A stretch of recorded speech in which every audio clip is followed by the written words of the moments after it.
Assalamualaikum warahmatullahi wabarakatuh. Perkenalkan, nama saya adalah Kurnianto Lestari Putra, Prodi Tadris Bahasa Inggris NPM 2001052009. Di sini saya akan mempresentasikan tentang kedudukan sintaksis.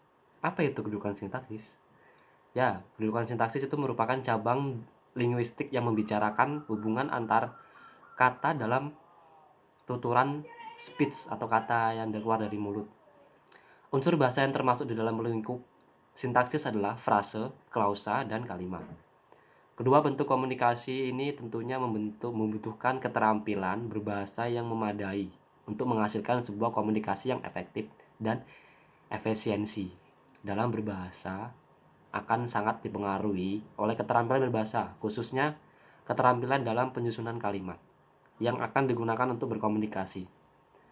Penyusunan kalimat akan berawal dari pemahaman mengenai makna kata sebagai penyusunan kalimat tersebut. Yang selanjutnya akan berkomunikasi membentuk sebuah kata, frasa, klausa, dan pada akhirnya terbentuk suatu komunikasi yang nyambung. Apa yang dimaksud dengan sintaksis? Bagaimana fungsi sintaksis dalam kalimat? Pengertian sintaksis adalah bagian dari tata bahasa yang membahas tentang kaidah penggabungan kata menjadi satuan gramatik yang lebih besar yang disebut frasa, klausa, kalimat, serta penempatan morfem suprasegmental atau intonasi sesuai dengan instruktur yang diinginkan pembicara sebagai dasarnya gitu. Sedangkan kedudukan sintaksis dalam ilmu bahasa linguistik sebagai disiplin ilmu memiliki beberapa cabang atau subdisiplin. Pembagian subdisiplin itu tergantung pada tataran ruang lingkupnya tentunya, yakni mencakup font, fonem, morfem, kata, frasa, klausa, kalimat, paragraf, wacana, semantik, dan pragmatik gitu. Fungsi dari sintaksis sendiri itu adalah sebagai subjek dan predikat. Subjek adalah sebagian yang diterangkan predikat. Subjek dapat dicari dengan pertanyaan apa atau siapa yang tersebut dalam predikat. Predikat adalah bagian kalimat yang menerangkan subjek tersebut gitu. Jadi fungsi keduanya itu adalah objek dan pelengkap. Ya, objek berupa frasa nomina atau pengganti frasa nomina. Sedangkan pelengkap berupa frasa nomina, verba, adjektif, numeral.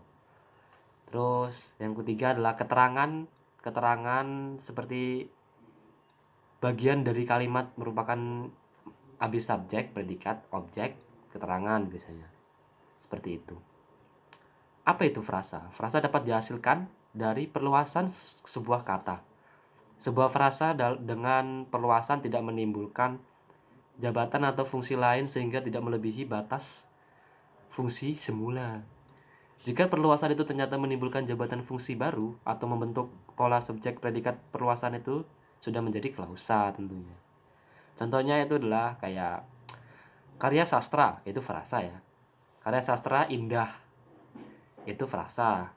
Tapi kalau karya sastra itu indah, nah itu klausa karena ada subjek predikat gitu. Terus yang kedua itu adalah ada klausa. Klausa merupakan bagian dari kalimat.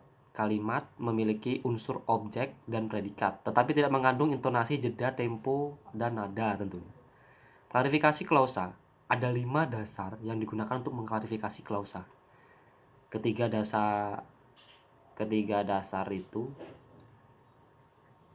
kelima ada 5. Yang pertama adalah klarifikasi klausa berdasarkan struktur internya. Terus yang kedua adalah klarifikasi klausa berdasarkan ada tidaknya unsur negasi yang mengaktifkan predikat.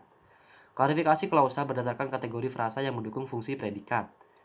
Klarifikasi klausa berdasarkan kriteria tataran dalam kalimat.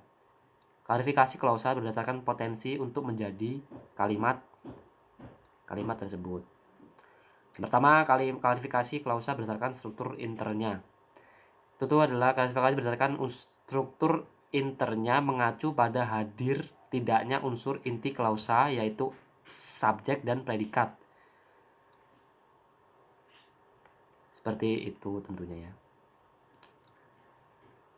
Ya, mungkin itu saja yang dapat saya sampaikan. Jadi ya, kesimpulannya adalah bahwa fungsi sintaksis itu sebagai subjek, predikat, objek, pelengkap, dan keterangan.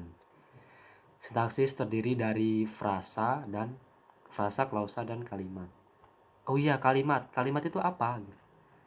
Kalimat itu adalah satuan kata yang ditandai adanya kesenyapan awal dan kesenyapan akhir yang menunjukkan bahwa kalimat itu sudah selesai. Itu diakhiri dengan tanda titik. Seperti itu. Ya, mungkin sekian yang bisa saya sampaikan.